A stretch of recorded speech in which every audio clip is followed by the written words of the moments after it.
नागपूर शहरात 70 फूट रोड या भागामध्ये जेलोड पोलीस स्टेशनच्या अंतर्गत सुरेश कृष्णा श्रीराम या युवकाचा, ज्याचं वय 35 वर्ष आहे, या युवकाचा 5-6 लोकांनी मिळून दिवसा त्याला रस्त्यात अडवून, कट रचून रस्त्यात अडवून कोयते, काठ्या आणि तिथेच रोड साईड पडलेल्या मोठ्या दगडांनी ठेचून त्याचा मर्डर केल्याची घटना झालेली आहे.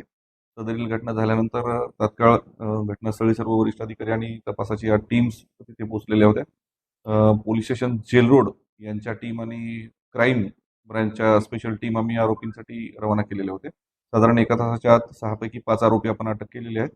6व्या आरोपीसाठी टीम रवाना झालेली आहेत. तो पण लवकरच मिळेल. बरोबर. मयत आणि आरोपी यांच्यामध्ये इनिशियली वराह पालनावरून 2017 पासून काही वाद होते. 2017 मध्ये आरोपींचे काही वराह मयतांनी विष देऊन मारून टाकले होते, यापासून त्यांची भांडणं सुरू झालेली आहेत आणि 2020 मध्ये एक त्यांच्यामध्ये मारामारीचा गुन्हा दाखल होता.